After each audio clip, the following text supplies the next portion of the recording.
Módulo FM apresenta Mente Aberta. Mente Aberta. Um programa de bate-papo e muita informação. Com a jornalista Leide Carvalho. Oferecimento Andap Autopeças, Unicerp, Protege Minas Saúde e Segurança no Trabalho. Olá para você que acompanha a Módulo FM, que prazer estar com vocês em mais uma edição do Mente Aberta toda sexta-feira aqui na Módulo FM. E eu volto a conversar com o nosso amigo, parceiro, psicólogo, o Jonas Rodrigues. Jonas, um prazer recebê-lo, estava com saudade, tudo bem? Tudo ótimo, o prazer é meu, né? Retornar a essa casa tão bela e tão acolhedora. Bom, você vê na gente que você carrega em si, Jonas. Eu sei que você é uma pessoa muito generosa, muito bacana, muito obrigada mesmo. Jonas, a gente sempre traz aqui os temas sobre comportamento e a gente sempre submete a um profissional como você, psicólogo, para a gente esclarecer, para a gente elucidar para as pessoas. E hoje eu captei na internet um texto sobre elogio.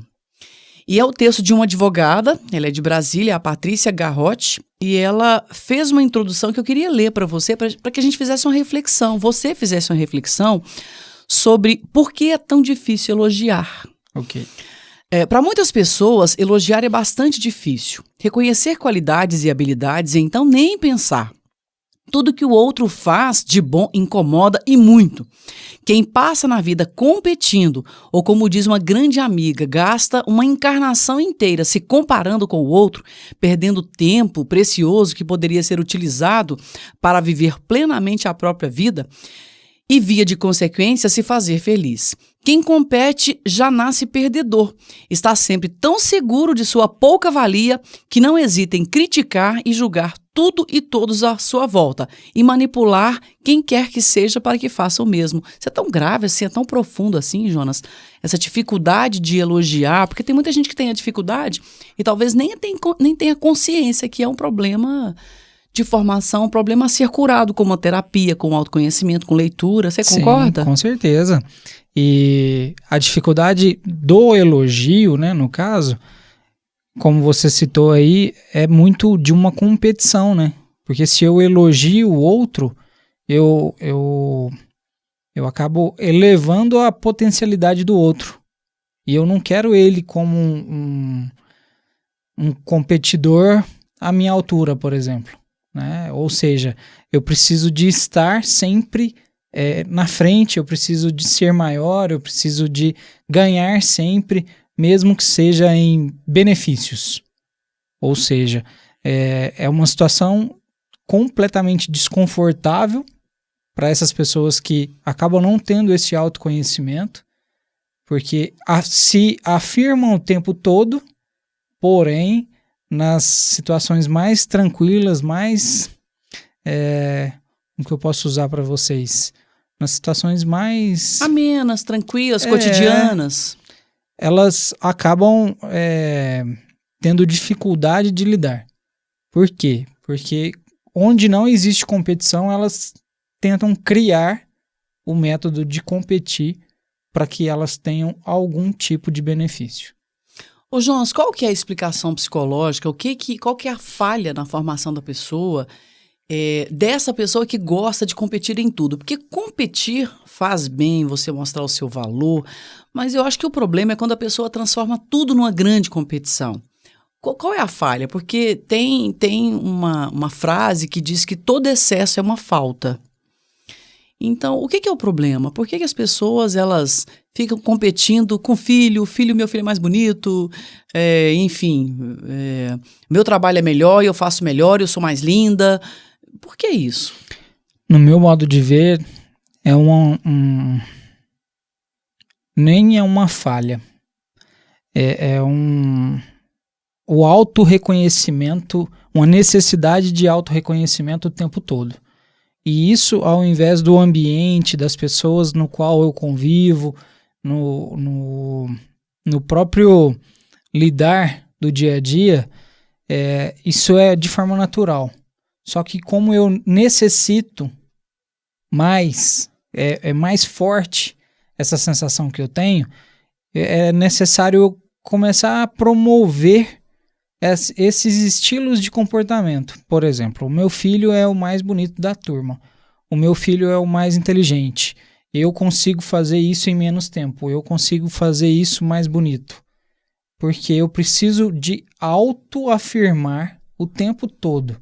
Então não é, no meu modo de ver, não é uma falha, e sim uma característica que você começa a desenvolver lá atrás. Pode ser por exemplos, né, de modelos nas quais... Dos pais, por exemplo. Dos pais, de pessoas no qual você tem uma admiração maior, e isso faz com que esse estilo de comportamento fica mais forte.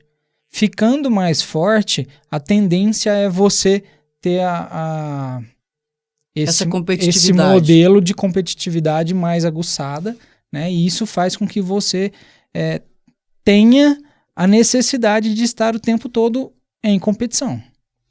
Agora, esse estilo na vida adulta, desse excesso de competição, tem a ver, por exemplo, com a estima que não foi trabalhada, não foi bem formada, não foi estimulada lá na infância? Pode sim. Pode ter algum tipo de ligação aqui, né, lá atrás, porque em algum momento pode não ter sido reforçado a autoestima. O que é a autoestima? Né? É você se sentir bem em qualquer lugar que você estiver. Com roupa, com pessoas, com assuntos. Você conseguir estar naquele ambiente sem prejudicar ninguém, mas também não se sentir prejudicado. Ou seja, você conseguir estar equilibrado, né? E passar esse equilíbrio, transmitir esse equilíbrio para as outras pessoas no qual você acaba convivendo. E aí, isso não é trabalhado lá atrás. É estimulado cada vez mais a essa competição, de que você tem que ganhar.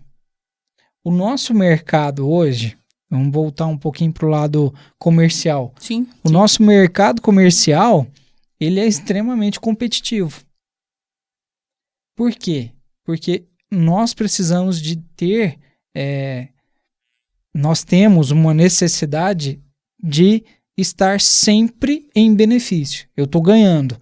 E a nossa cultura brasileira, por exemplo, é sempre de competição. Eu preciso ganhar. Eu cheguei primeiro. Eu furei a fila ali, mas a minha necessidade é maior do que a sua. Por que a minha necessidade é maior do que a sua? Você tem as suas necessidades. As suas necessidades, mas e os outros? Também têm as necessidades. Cada um tem o seu tempo. Por que o seu tempo tem mais prioridade do que o tempo do outro?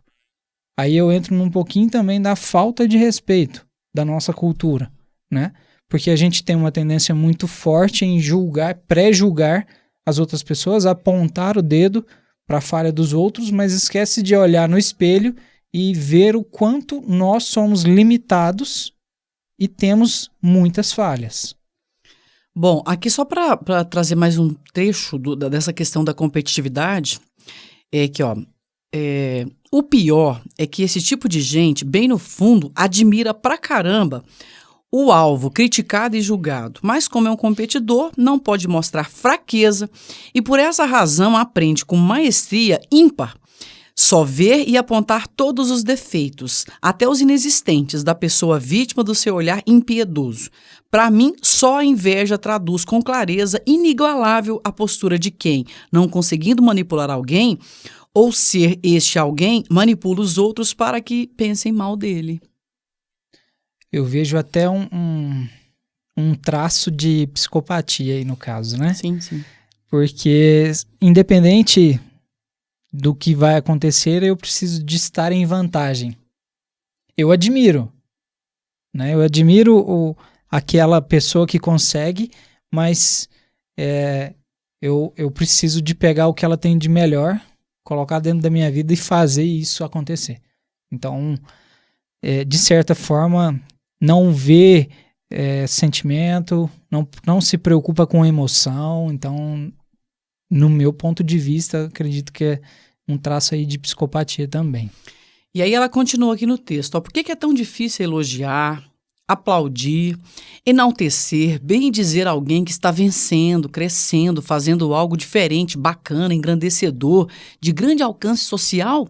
Por que é tão difícil curtir a foto mais linda que já se viu, se interessar pelas conquistas do outro, abraçar quem já é notável, quem celebra a vida, quem está mais magro ou melhor vestido, quem tem mais seguidores nas redes sociais? Por que é tão mais fácil fingir desprezo e criticar? Quem tem coragem de fazer diferente ainda se dar bem? Por que dói tanto? Por que vigiar escondido tudo que o outro faz e ser incapaz de contar o tamanho da admiração que sente e que, na verdade, é o que se quer, é ser exatamente como essa pessoa, ter tudo que ele tem. Mas ninguém quer viver a vida dele. Ninguém quer olhar para dentro de si, na verdade, né, Jonas? É difícil. É sempre... a vida dele, do outro é sempre mais tranquila, é mais gloriosa, né? E esquece o caminho que se tem a seguir na sua própria vida e esquece das suas coisas e começa a seguir as outras pessoas. Porque o quanto é difícil de elogiar? Porque é difícil realmente você reconhecer que o outro está fazendo algo de produtivo, de positivo.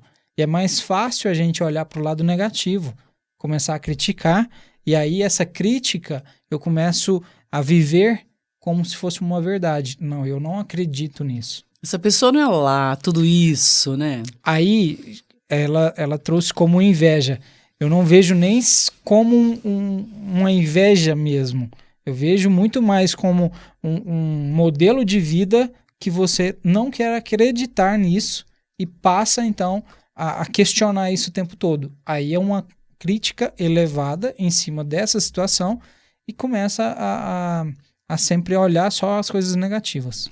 Jonas, a gente vai dar um breve intervalo agora e no próximo bloco eu quero que você comente porque você é um psicólogo com muita experiência na área esportiva. E a área esportiva é a competição. Sim. É a competição. Então, eu queria que você trouxesse dados sobre essa questão pra gente, porque tratamos a competição aqui como algo negativo no ambiente social. Quando ela é exagerada, quando ela é demais, quando você tem que diminuir o outro para se sentir maior. Mas agora, no ambiente esportivo, como é que você trabalha a competição na cabeça dos jovens competidores, das pessoas e deles como seres humanos? A gente volta em um minuto. Mente Aberta, com a jornalista Leide Carvalho. Voltamos com o nosso programa Mente Aberta, batendo um papo hoje com o psicólogo Jonas Rodrigues. Jonas, essa questão da competição, a gente trabalhou na primeira etapa do programa, a questão da competição ser algo negativo quando a pessoa leva isso às raias da loucura, ela exagera, ela quer competir o tempo todo, na corrida, na vida social, nos filhos, e ela começa a ter uma realidade paralela, porque eu posso achar que meu filho é lindo, mas existem filhos mais lindos que o meu. Isso não tem que me alterar, eu não tenho que competir com outras pessoas, né? Eu posso ter determinado conhecimento, outras pessoas têm outros conhecimentos e a beleza da vida está aí. Mas, por exemplo, você trabalha muito com os jovens, com os atletas de várias modalidades, futebol, vôlei, né? Como é que você trabalha isso, essa competição? Porque você falou no bloco anterior que a gente vive uma sociedade muito competitiva. Mas na hora de conversar com os jovens, como é que você faz? Porque eles têm que competir, eles têm que ganhar, por exemplo. Tá aí um dos pontos-chave. Por quê? Muitas vezes a competição em si, só a palavra competição, já gera um transtorno muito grande nesse atleta. E isso tratando de individual. Agora, grupo é pior ainda, porque aí você tem que administrar cada um para um bem em comum desse grupo, vamos dizer, né? E o que acontece? Na maioria das vezes, o atleta individual, ele está competindo contra o seu adversário. Então, ele se preocupa muito mais com o seu adversário do que com o que ele tem que fazer. Ou seja, a competição para ele é contra o adversário. E que, na verdade, ele está fazendo a competição contra ele. Porque ele está dando muito mais valor às habilidades, ao potencial que o seu adversário tem, do que a sua potencialidade, do que o que você tem de melhor, as suas condições, qual é o que você tem para melhorar, né? Então, o trabalho psicológico esportivo, trabalho competição, é justamente o indivíduo. Porque o indivíduo tem que entender os seus conceitos, entender as suas verdades, entender o que é possível, e aí sim, trabalhar essas potencialidades dentro dessas condições. Agora, a equipe, quando a equipe, vamos dizer, profissional, eles já têm um propósito, eles já são contratados sabendo do que tem que acontecer. Se não acontecer aquilo, possivelmente eles não vão chegar, ou eles não vão ter a gratificação que na maioria das vezes são combinadas. E isso, para um atleta profissional, é uma frustração muito grande, porque ele vem como se fosse um salvador da pátria. Isso juntando dentro do grupo, né? Agora, com categoria de base, o sonho deles, na maioria das vezes, é se transformar em um atleta profissional. É ser o competidor profissional, né? É ser o competidor profissional. Só que eles, inconsciente, acabam desenvolvendo esses comportamentos meio que individual. Eles ficam prestando muito mais atenção nos comportamentos do adversário do que nos próprios comportamentos deles. E isso acaba gerando essa confusão. Quando gera confusão, gera insegurança. A insegurança gera ansiedade. A ansiedade leva você a errar. Por quê? Porque você não pode errar. Ou seja, todo esse processo, isso é questão de milésimos. Ali, por exemplo, no processo da competição mesmo, né? Porque ele tem que tomar decisões o tempo todo. O que eu vou fazer? Eu vou fazer esse movimento, eu vou fazer aquele movimento. Claro que muitas vezes isso é ensaiado com os treinamentos, por exemplo, mas essa confusão acaba sendo gerada e atrapalha o processo normal, automático que ele deveria fazer. Ou a própria zona de conforto. Tá muito fácil isso aqui, então eu vou dar uma relaxada, com todo o perdão da palavra, vou dar uma relaxada porque tá tranquilo aqui. Então eu acabo me permitindo não me doar tudo que eu tenho. Muitas vezes eu até questiono eles, quantos % que você está no momento? Porque a cobrança externa, a cobrança do treinador, a cobrança do ambiente, torcida, sempre vai te cobrar 100%. Mas você não vai estar 100%. Dificilmente você vai conseguir estar 100%. E aí, como é que você vai trabalhar isso? Porque vamos colocar que você esteja 80%. Dentro desses 80%, é como você dentro da sua prova, você vai fazer uma prova, você estudou, você está 80% apta, preparada para fazer essa prova. Ok, só que a prova vale 100, ou seja, está faltando 20. E você sabe que está faltando 20. Você vai se cobrar 80%, que é tudo que você tem, que são as suas condições, ou você vai se cobrar 100%? 100%, com certeza. Mas os 20 está faltando. Né? E aí é uma responsabilidade sua.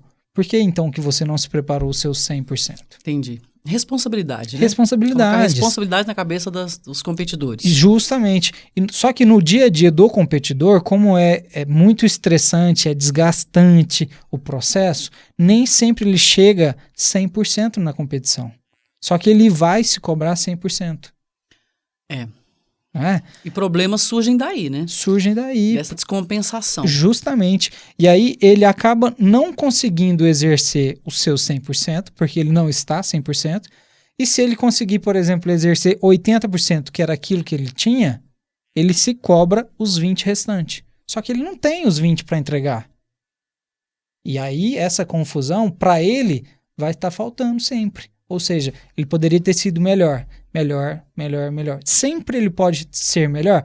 Sempre. Mas se ele aprender que se ele tiver 80 e se ele entregar os 80, a cobrança do 100% externa, por exemplo, que eu trouxe um pouquinho antes, ela vai ser suprida. Porque ele vai entregar tudo que ele tem. Entendi. Ô Jonas, mas ouvindo você falar, eu fiquei aqui pensando, a gente tratou da competição no ambiente social, vida, trabalho, relacionamento, amigos, e você tratou também agora da competição no meio esportivo, 2 momentos diferentes, mas eu percebi na sua fala, e você me corrija se eu estiver errada, que a postura é a mesma. Sim. É sempre você se preocupar com você. é sempre você se corrigir, você se autoanalisar. Porque, por exemplo, uma atleta que superestima o outro pode não ser até tão bom quanto ele, mas se ele superestimar, quer dizer, aquele cara é bom pra caramba. Consequentemente, o outro vai derrotar ele. Porque ele já sabe que o outro é maior que ele. E ele acredita nisso. Sim. Ao invés de treinar e tentar falar o seguinte, não, eu vou ser melhor do que ele. Mas na moral, na raça, no respeito, na técnica, né? São as verdades nas quais a gente passa a acreditar e viver como uma verdade absoluta. Possivelmente, semana passada, domingo, teve o jogo de tênis, a final de Wimbledon, eu acho. Foi, domingo, foi. Acho que foi umas 2h30. Sim, teve de duplas e depois individual, né? O Djokovic contra o Federer, né? Sim. Eu acho que o Djoko ganhou, eu não me lembro, eu só sei que os jogos foram espetaculares, né? É uma técnica, uma precisão. E aí, assim, o Federer com mais de 40 anos. E ele tem o nome, né? Vendo ele jogar, parece que ele tem 18. Né? E o Djoko com uma força extraordinária. Descomunal. Principalmente a força mental. Explosão muscular também, né? E a força mental que ele tem é impressionante. A força mental, ela é definitiva. Ou seja, ele sabe que ele pode ganhar, ele sabe que ele pode perder. Sim. Se ele relaxar no momento, ele vai sofrer o ponto e esse ponto pode acarretar em outras frustrações que pode levar à derrota dele. Ali 1 segundo de bobeira conta, né? 1 segundo de bobeira. O tênis é assim. E aí, por que você está correta na sua colocação? O ser humano, ele tem que ser levado em consideração. Independente se ele é um radialista, independente se ele é um atleta, independente médico, o ser humano tem que ser levado em consideração. Uma dona de casa. Uma dona de casa, uma serviçal. Que tem seus afazeres, seus compromissos, qualquer ser humano tem que ser levado em consideração sempre, primeiro, antes de qualquer coisa que ela vai fazer. Porque se o ser humano não estiver bem, ela não consegue desenvolver nada. Nossa, pode ser o melhor na sua colocação, na sua posição, que não vai sair nada, não vai conseguir desenvolver da melhor forma possível. Ou seja, adianta eu ser o melhor atleta do mundo, mas se eu não estiver com todas as minhas condições habilitadas, eu não vou conseguir desenvolver. Então eu vou ser um atleta melhor do mundo que vou decepcionar o meu público, as pessoas que me acompanham, porque eu não estou na minha melhor performance. Jonas, e qual que é o segredo, né? Posso estar sendo aqui bem senso comum mesmo, porque eu acredito que tudo é um apanhado de situações, de aprendizados, mas qual é o segredo para ter essa força mental, Jonas?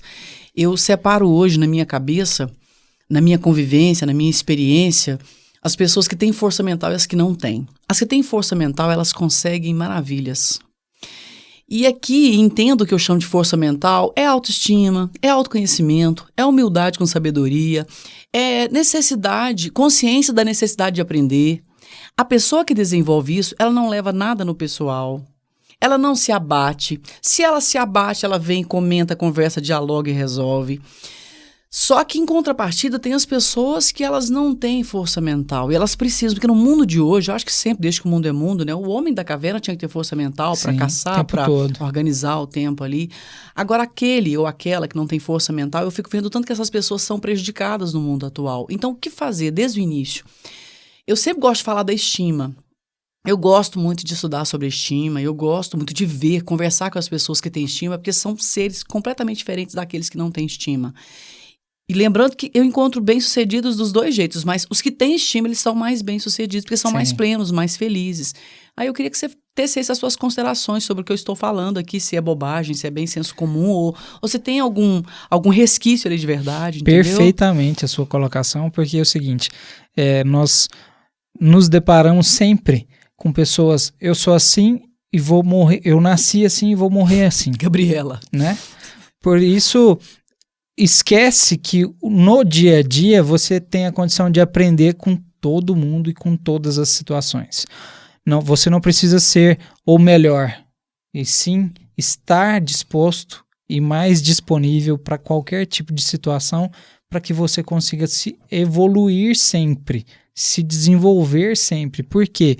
Porque tendo essa condição, você começa a gerar comportamentos adaptativos. Então, eu nasci assim, ok, mas a vida não vai ser assim sempre. Ela vai me dar situações e vai me dar oportunidades, vai me dar alternativas na qual eu vou ter que escolher. E aí a escolha é um poder de decisão minha. Como eu vou fazer? Eu vou ter que chamar alguém para tomar a decisão por mim?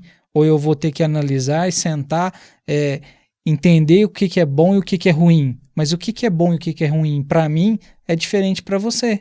Às vezes o que é bom para você não é bom para mim, né? Mas a questão da santa ignorância, aqui aí no senso comum, né, faz com que eu não precise sair da minha zona de conforto. Eu não preciso tomar esse tipo de decisão. Eu vou ficar assim, vou viver assim. Quem quiser gostar de mim, goste de mim dessa forma. Então eu não vou me abrir, não vou crescer. Imaturo isso, né? Imaturo, muito imaturo, né? Da forma pra gente conseguir enxergar um todo, vamos dizer. Por quê? Porque você não vai conseguir conversar, você não vai conseguir crescer e as pessoas vão espiritualmente. Isolando a gente, Jonas. As pessoas vão isolando quando você não percebe isso. Que eu fico com dor no coração é quando eu vejo. Tem gente que vai se isolando naturalmente e não percebe o que está acontecendo em volta. Justamente. E eu notei isso a partir do momento em que eu comecei a estudar. Quando eu fui para a faculdade. Porque você começa a abrir a sua cabeça, começa a abrir um monte de possibilidades de todas as formas que você pensar. Não só naquilo que você está estudando, não só naquilo que você está focado, mas num todo, num geral. Porque você começa a conversar com um monte de pessoas e essas pessoas vão trazendo um monte de informação e essas informações podem sim ser úteis em qualquer momento da sua vida. Jonas, eu gostaria de continuar com esse assunto aqui, mas como eu penso, né, em convidá-lo outras vezes, já fica aqui o convite para você voltar para que a gente possa falar mais sobre isso aqui, porque eu acredito que a gente presta um serviço muito grande às pessoas, para o autoconhecimento, para a satisfação pessoal, para não se contestar também. Às vezes a pessoa mentalmente, não, mas não é assim, eu faço assim, assim, assado. Claro. Então eu quero te agradecer muito mais uma vez pela sua participação aqui no Mente Aberta e que você volte mais vezes. Eu que agradeço sempre pelo convite, né? Um prazer enorme, como eu disse antes, estar aqui com vocês e muito obrigado sempre pelo convite e por abrir as portas aqui principalmente para a psicologia. Esse foi o Jonas Rodrigues, psicólogo especializado na área comportamental, no esporte e também na área de gestão de empresas. A gente volta na próxima sexta-feira. Muito obrigado a você que esteve ouvindo o nosso Mente Aberta. Boa semana e até lá. Você ouviu na Módulo FM Mente Aberta. Mente Aberta. De volta na próxima sexta-feira. Até lá. Oferecimento. Andap Autopeças. Unicerp. Protege Minas Saúde e Segurança no Trabalho.